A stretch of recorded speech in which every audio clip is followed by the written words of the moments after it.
Okay, before we start here, we're going to talk about what you need for this. You need a broom nail. You need your broomstick. Now, mine is, well, yours is too, stained black, okay? And then what I did here is I went through my two different dyes that I'm going to use for this. I call it a shaggy broom or a rocket broom. It's kind of a staggered looking broom with fluff. How's that? So, but what I did is I went through and I have these and then I quartered them and then I stack them on top of one another so they're easier to grab in both the different colors because I'm layering. As far as tools go for this, you need some kind of cutting device. I use an X-Acto knife. If you have a knife that you like that works for you, that's great. I also need something to hold the broom around so that when I get to the point where I'm doing my plating, and we're going to be doing plating with some black dyed reed, and scissors, just because sometimes you need to trim things up, so it's always a good idea to have them on hand. It doesn't hurt to have a spray bottle because you'll need that when you're plating. Those need to be not sopping wet, but at least semi. My phone too, so I won't be thinking. The other thing that you want is a jerk string. It doesn't hurt to have a couple of these on hand. It's just a loop with an overhand knot on the top, and I'll go through how you make that just in case you forgot. Okay, so let's get started. Needing a overhand, or I'm sorry, a jerk string. So a jerk string is about, you know, like 6 to 8 inches, and you just want to loop it like this and do an overhand knot. You don't want it really long. It's better to have a smaller one, and that's a little bit on the short side. So you can see it's coming off the top of the broom spindle. All right, so I want to do just an overhand knot. We're going to do a slip knot, but we want it to slide on this long piece and not the short piece. So I'm going to loop over 3 fingers where it intersects. I'm going to hold it, and then I'm going to turn that loop upside down, and like grabbing a rabbit out of a hat, I'm going to come through the center of that. And now I like to tighten this up because I don't like a long short string. So one thing I haven't done yet is tap in my broom nail. Now what I do is I'll do like 2 fingers on these, and then I'll grab my nail, and I always work on my spindle. So that's another thing you need is and it's just real easy to put it on end, tap that in, and remember when you're doing these, you don't want that all the way in. You just want it like, you know, 1/4 of an inch up. And the reason for that is because that is what keeps your broom from slipping off the broomstick. So your broom corn from slipping off the broomstick. So I'm going to tighten this up. I want it to the right of, now I'm right-handed. So my broom corn, brushy side is going to go to the left.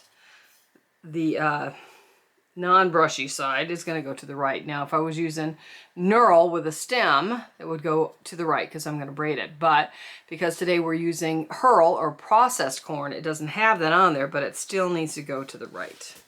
So I'm going to back the spindle up a little bit, give me some tension. And we're going to start her out. So I'm going to wrap this for about 3 times. And sometimes this will spin. So if you just get it on top of that. All right, so my first layer, I'm going to make it pumpkin. And I remember I quartered these, right? So what I'm going to do is I'm going to take this quarter and I'm going to half it again, so it'll actually be 1/8. But to me, that's easier trying to wrap this around. So I want this about maybe 1 inch from my broom nail, okay, or where I first wrapped. And I'm kind of just let that relax around there, and then I wrap it a little bit, and it won't do the whole thing. So then I got to go get my other 1/8 and grab it, put it underneath there, make sure that it's level with what I put on before, and then just loosen it up a little bit and it'll wrap right on it. Now when I'm wrapping to the top of the broomstick, okay? So I'm gonna do this for about 3 wraps. Then what I wanna do, and I can see I'm at the beginning because I can see that beginning wrap there. I wanna do an advance, all right? An advance is just coming up, you hold it with a thumb, and then we are going to, it'll slide back down a little bit.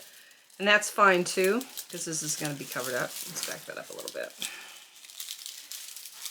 I slow down to show you, because sometimes I mess it up. So then we're going to do 3 here. Okay.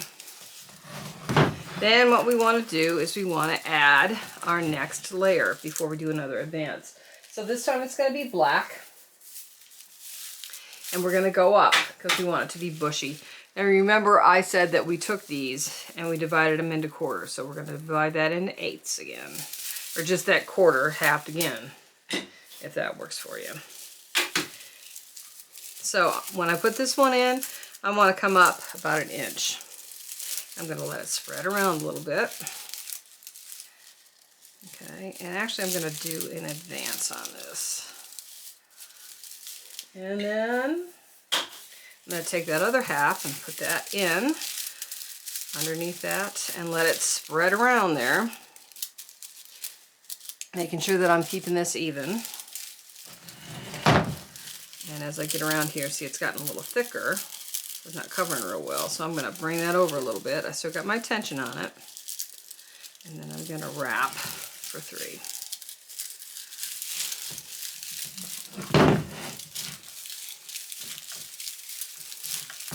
Okay. All right, so now we're getting a little bushy, right? So this is going to be, actually I'm going to do 1 more wrap. Looks more like 4, but that's okay. So I'm going to come up and do an advance. And I'm going to wrap for 3 again.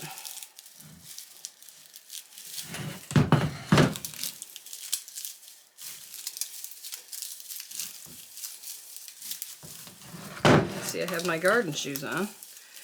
Okay, so you can see how that has kind of cinched down from that first layer. See how that kind of comes in a little bit? That's a good thing. So now we want to do a layer of pumpkin again. And once again, I take that 4th and one of the 4ths, and I split it.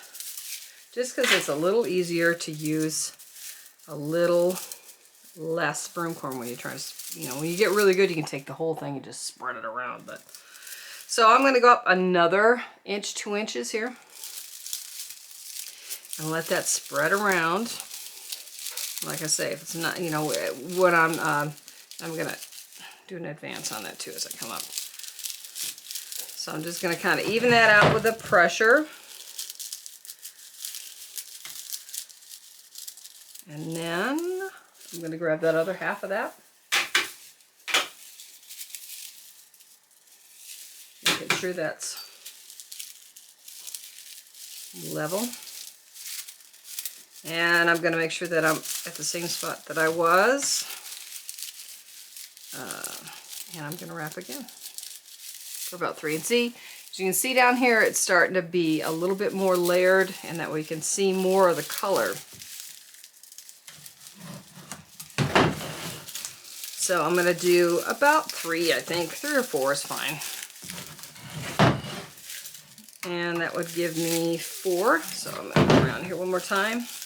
And I like to do, when I put in a layer, I like to do 3 wraps and then an advance and another 3 wraps before I add on another layer. You can do as many layers as you have broom corn on this. This is going to get pushed out here. And because you're coming up, this kind of thins this out a little bit, and that's what we're trying to shoot for. So now I'm going to go through the black again. And once again, remember when I originally did this, I separated into 4ths. So I'm going to take one of the 4ths, split it up, so that's actually an 1/8 then. And I'm going to lay this in here. And I'm gonna come up about 2 inches. And when I put this in, I'm gonna do an advance. So I'm doing my pressure and just kind of bringing that around. See where I like it. I'll get that other half of the 1/8, and when I put it in, I'm looking here to make sure it's same level. Okay. All right, so I get that where I want it. I'm gonna wrap for 3. Make that over a little bit, I think. See how that looks a lot more bushy at the end? And the reason that that does is because we're layering those colors. So I'm gonna do this for about 3 or 4 wraps. You decide. And then, actually, I think I'll do one more. And then I'm gonna come up, do an advance. And I'm gonna wrap this around again, about 3 or 4 times. You can see it cinched it down closer to the broomstick again. That's good, that's what we're shooting for. See how that tightened that up? And we'll do another layer. I'm going to take that 4th and divide it into an 1/8. Just easier for me to get it where I want it. And I'm up about, you know, 2 inches. 2 inches, 2.5. Remember, it's just a broom. You know, and if you're real concerned because you want it to be more shaggery or more layered so you can see it better, then take a look at this and say, oh, well, even though she said do it 2, it might look better at 4. You know, it's up to you. You do what you want to do on your broom. Okay, so I'm gonna, as I'm adding this in, I'm gonna do an advance. Bring that around a little bit. Take that other half of the 1/8. I'm lining it up here once again. Get it where I want it. And then I will wrap for 3 again. So it's the same thing pretty much over and over for as many of the layers that you want to put on this, basically. Remember, you only got so much broomstick here, so that's something to take in consideration too. All right, so I'm going to do 1 more row of black, and that leaves me a couple quarters of black and purple, but I'm good with that. So you can end with pumpkin if you wanted to. Like I say, it's totally up to you. Oops, before I do that, I want to do another advance. When you do that, it keeps it from getting too thick and too unmanageable, and yet it still keeps it nice and tight. And you know, the whole point of this broom is to have it big and flared out here so that we can put our lights on it and it shows good. Okay. All right, so this is my last layer that I'm going to put on. And so what I want to do once I've got my broom in here, or my broom corn in here, is I want to put my star in as well. And I also want to put my jerk string in. So you got to make sure you don't forget the star. And so I'm going to put my last bit of, my last layer, I guess, of black broom corn on here. All right, so like I say, 2 to 3 inches, spread it out nice. And we're going to do an advance on this while we put this in. And then we're going to do that last bit. And then I'm going to see where I want to put that spangle of stars. As we finish this up. Okay, so I need to pull that over a little bit. And it's easy to do that. All you got to do is just loosen that tension up a little bit. Make sure it's not too thick all the way around. Okay. That looks good to me. So I'm going to put my spangle in.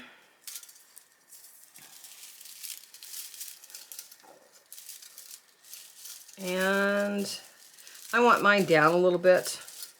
You can place it wherever you'd like, but that's where I want to put mine. So I'm going to wrap it 3 times, and then I'm going to do that advance. Maybe I'll do it 4 times. Yeah, I'll do it 4. Okay, so now I'm going to do my advance, and when I do my advance this time, I'm going to put my jerk string in because this is going to be the end of this part. Okay, so I'm going to do my advance and lay my jerk string in with the knot to the right because I'm right-handed, and that's the way I'm going to pull. Keeping that nice and flat with no twists in it.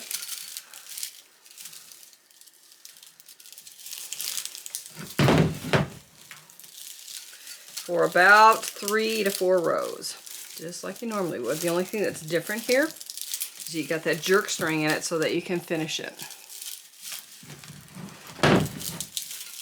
Okay, so I'm going to hold my tension with my thumb, come down here and cut that string, and then change it up. Take the string that I cut and pull it through that loop of the jerk string. See, I'm always keeping that tension on there. Come back here and jerk it through. Now, I like to tighten it up with something. Use a pair of scissors, just something to tighten that up. Okay? Now, I am going to put plating on the top of this to cover this up and come up here. It doesn't hurt to trim this down a little bit, and because you are going to be plating, you don't want it to be what do I want to say, a blunt cut. You kind of want to have this kind of tapered so that it goes over it smoother. So I'm just going to kind of cut this. I'm going to give it a haircut, and I'm going to cut it at an angle versus like straight across like I normally would. Okay, so then I'm going to get my, you got to kind of be aware of these guys as you're doing the plating. In fact, it probably wouldn't hurt to take one of these guys just to kind of protect this, because I've had them bust on me because I'm not paying attention.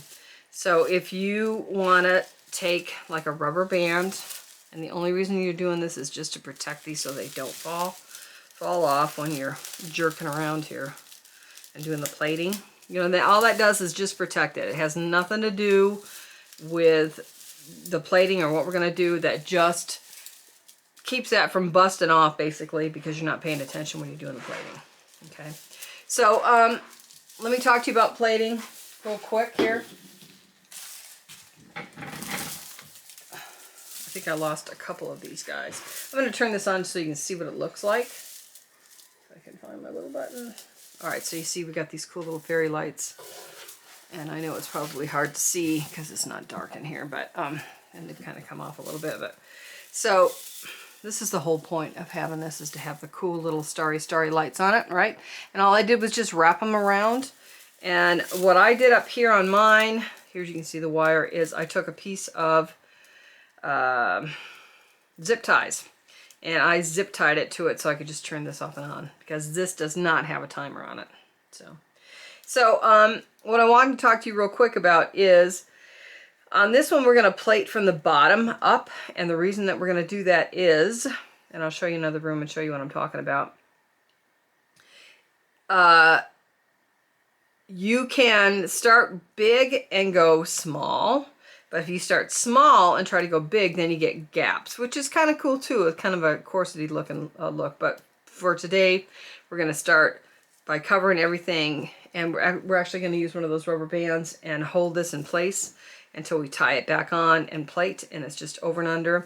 The thing to remember about this is you have to have an odd amount to do a continuous weave. So when you're adding them, I usually add in one first and then do the rest in twos.